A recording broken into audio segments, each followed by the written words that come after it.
Now, the second part of this lot reveals a few more interesting items. And again, for those of you that had not yet viewed my first video of this particular lot, this basically was the contents of the lot that I had purchased.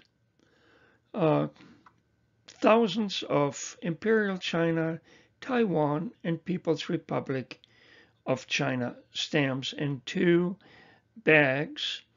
I would guesstimate maybe 2,000 to 3,000 at least.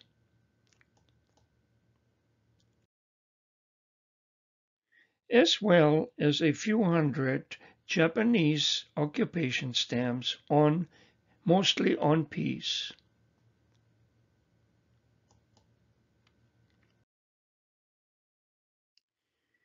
One of the items I checked was quite interesting because here we're looking at a 10-cent vertical pair of 1940, no watermark, perforated 12.5, and then the overprint is the large variety, as explained in one of my previous videos, and it's from Hubei province. And the catalog value is about $1. The 8-cent stamp, also of Hubei province, has no watermark, is perforated 14, does have the secret mark, and is of 1941 overprinted. And this particular one, surprisingly, catalogs $45. So quite a difference, and it always pays to look very closely. And again, as I had explained in a previous video about Chinese stamps, I typically prefer to check the basic stamp first, all the characteristics, and then work on the overprint to identify the actual stamp. I find this to be, for myself anyways, the easiest way for pretty accurate identification.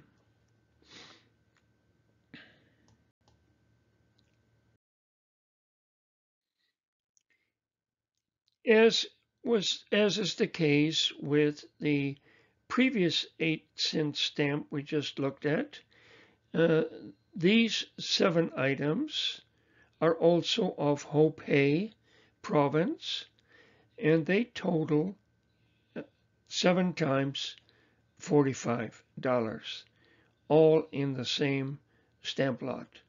So quite a find. But again, we have to check them accurately in order to be able to come up with this kind of a value.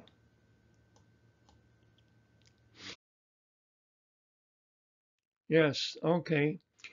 As I repeat myself periodically, and as I explained in short in a previous video, in my opinion, identifying the basic stamp issue first makes it easier to identify the overprinted issue. Yes, I know I have a tendency to repeat certain things, but I have a reason for doing that, and that is hopefully, if you're unfamiliar, that you will hopefully remember.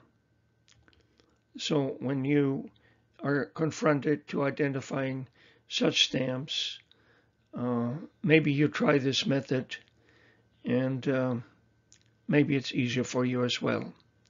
I don't know. Or you have your own way of doing it, so which we tend to do. I use the same procedure as before with coming up with some better values of Shaanxi province, Shantung province, the Supei province, the 50-cent pair, and the Mengqiang, Inner Mongolia, stamps right here. Now, the province names, like let's say Shaanxi, consists basically of two characters, and they read from right to left. So half of the word or part of it, Shang, is the right character, Si is the left character. And we have similar here, Shan, Tung, Su, Pei, and Meng, Qiang province. So basically from right to left.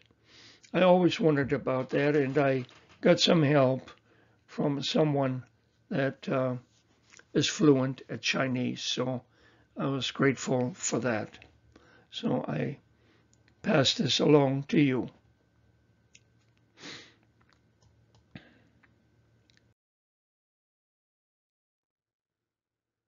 And here we have also two stock cards I picked out with the Japanese occupation of various Chinese provinces.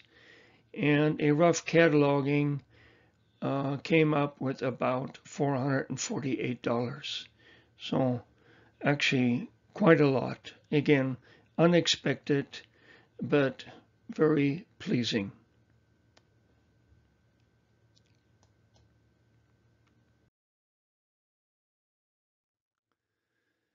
And here too, an interesting array of multiples, mostly. All appear properly used, but I have not yet cataloged these.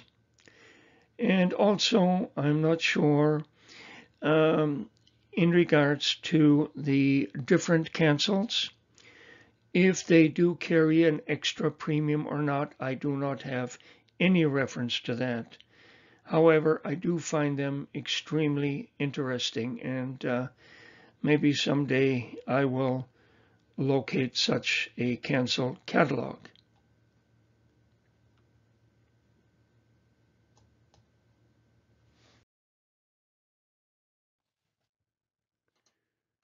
And here again, an enlargement of some of the multiples from the previous page. Yeah, very nice, especially in multiples. I don't think they're that commonly found, but I could be wrong. Nice stuff anyways. And then also another little surprise, there were also a handful of Chinese revenue stamps, and all part of this lot. I don't suspect much value here, but nonetheless, these particular stamps are also very interesting to collect. Some older issues and some perhaps more modern, like this one on the right. So nice stuff, very attractive. And yet a few more with a postal savings stamp right here, the 1 yuan in green, and the rest other revenues for various purposes. Interesting stuff, yes. And I'm not sure on the gum side of all of these on the top is another type of overprint, or I don't know if you call it overprint, but I'm not sure exactly what this is all about. Maybe a security marking, perhaps. I'm not sure.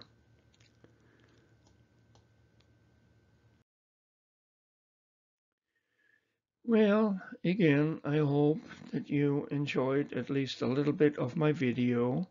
Give me a thumbs up and hopefully subscribe to my past and future videos. Thank you so very, very much for watching.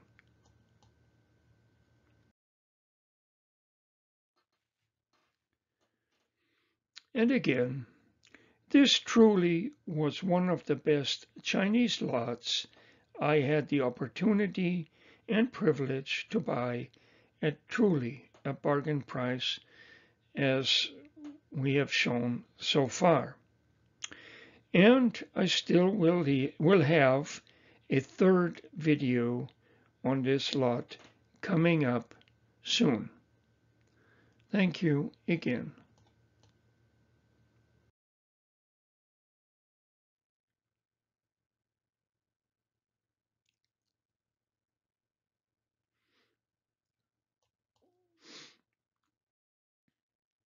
My channel, Stamps Space MyFunThings. Good luck to all. Stay healthy, and hopefully you will make a good purchase in the near future. Hopefully, maybe in the new year. I truly wish you the best of luck for that. Really.